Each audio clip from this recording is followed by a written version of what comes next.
Hello and welcome to this webinar. My name is Ledia Hasula and I'm a solicitor at Leicester Dominic Solicitors. I will explain today a bit about asylum and modern slavery, what does it mean, and the ways I can help you through it. So the contents of this presentation are as follows. The definition of asylum, the asylum process, asylum decision, modern slavery definition, any myths about modern slavery, the modern slavery process, the link about asylum and modern slavery, all the evidence that is recommended for you to provide, the modern slavery discretionary leave grant, legal aid, how you can apply, and any support available. So, what is asylum? So, asylum is a form of protection which is granted by a country to a person who has fled their own country due to persecution.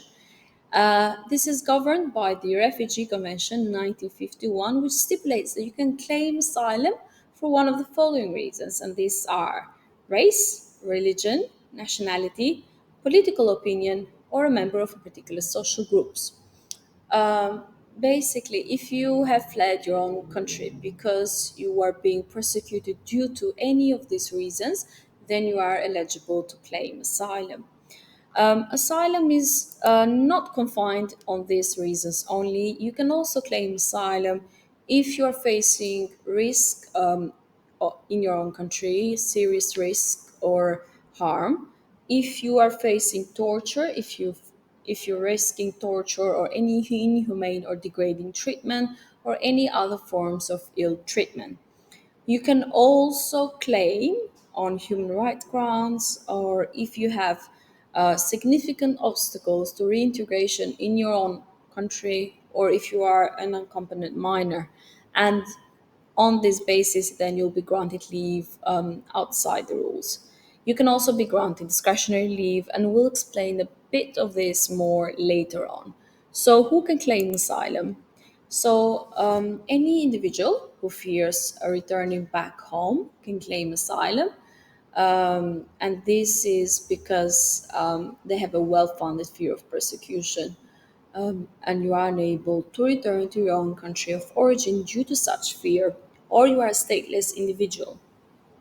Now, some crucial points when it comes to that are that you have to prove basically that you cannot relocate within another area of region of your own country, that this fear of persecution does not allow you to live a peaceful and harm free life, that the state cannot protect you. Basically, that the people you fear must be an agent of the state or have serious links with the state, and that overall the state cannot grant you the protection that you need. As far as the asylum process is concerned, it's very straightforward. So, the government department responsible for the asylum claims in the UK is the Home Office, and all the decisions are taken on behalf of the Secretary of State, which currently is Yvette Cooper since July 2024. Um, so all the officers take decisions on her behalf. Any individual claiming asylum can do so whilst they are in detention, or if they are outside it, they can do so by making an appointment. Uh, Step one on this regard is to claim asylum by making an appointment, and this is by calling the asylum intake unit if you are outside detention. I've put there the number that you can call on, so yourself or your legal representative can call this number and make an appointment. You can also request an interpreter if you need one. Step two is to attend your appointment in Croydon. This is also if you're outside the detention. If you are in detention, all of these steps take place there. In Croydon, you will attend your screening interview, which includes your biometrics being taken as part of the process. You'll provide your initial interview, which are basically the reasons for claiming asylum. You'll be asked for your current address, any family members that you have in the UK and in your home country, any contact that you have with them. short reasons about claiming asylum. So, briefly, you will explain why you're claiming asylum.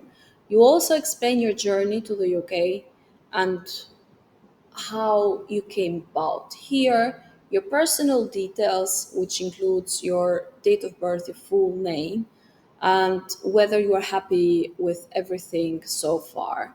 If you have anything else to add, you can do so. If you have any evidence that you'd like to present at that point, you can also bring that to the interview. Most likely, you'll be provided with your ARC card, which is basically your identity card for the purposes of claiming asylum. This basically shows that you have claimed asylum in the UK. You can use this card as a form of identity because any original documents that you might have will be held by the Home Office until the end of the process. You have 5 working days from that day to submit any further documents. If you do not have them with you on the day, you can also submit any corrections or make any further submissions after that. Um, as I said, so these are the steps which are included on the initial interview in more detail. Make sure that you've gone through all of these points before you go to your interview. um, if you do not remember or you do not have the details for all of this, then you can also provide this later on. But make sure you do take the details of the department dealing with your matter, which will usually is a standard one. So there is a specific email address where you can send all the submissions to, and the Home Office officers on the day will provide you with the same. Step three is to attend a substantial interview when set by the Home Office. You can ask for interpreter if you need one. We highly recommend that if unless your English is very fluent. You can also ask for the interview to be postponed if you have a valid reason. For example, you're not well enough to attend. And you can ask for the interview to take place online or at another location if the location set by the Home Office is too far from your home address. On the day of the interview, you'll be asked for the following points, which are on this slide. So, to confirm your personal details, including your address, whether you're well enough to continue with the interview, whether you understand the interpreter on the day. That is very important because if you do not understand the interpreter, that means that you will not give correct answers, which then may be used against you along the process. You'll be asked for your reasons of claiming asylum in greater detail. And of course, you'll be asked about how you cannot relocate to another area in your own country. Why do you think that the state cannot protect you? And any additional reasons for claiming asylum. After you provide the asylum interview, then you'll have again 5 working days to submit any amendments or additions to your interview. You'll attend a second substantial interview if needed. If you have not covered all the reasons on the day, then you'll receive a further letter or notification from the Home Office to attend another interview. You have the opportunity to provide any evidence that you wish in support of your claim. So, this is the best time to provide all the evidence that you would like, any further submissions as well. And these can include a witness statement, any medical records, or medical evidence, such as a medical report, any country guidance evidence, any evidence from your own country, which validates your claim. And I would also like to add that the claims are being processed quite quickly nowadays, and this can vary between 2 weeks or 1 month to years, but they are being processed within weeks at the moment. So it's very important to provide any further evidence that you wish to provide as quickly as possible. After providing all the interviews and evidence, then you wait for any clarifications that the Home Office may want from yourself, or any requests that they might have for any evidence. The decision will then be taken after the final interview, and this can vary between 2 months or less. to 7 years. Currently, the Home Office are working hard to reduce the waiting times, um, and I've given their basically a record of 2024 that the asylum backlog, which is basically the number of applications awaiting a decision, stood around 91,000. And then, whilst this is lower than its peak in 2022, it still remains high. And those around 50% of those awaiting for initial decision had been waiting for more than 6 months. Um, the final step of asylum is the decision. So, if your claim is successful, then you'll be granted with refugee leave to remain, which will be valid for 5 years. And during this time, you will be with full rights in the UK, which will allow you to study, work, travel, and all the other things. To travel outside the UK, you need to apply for a travel document or stateless person travel document, depending on your circumstances.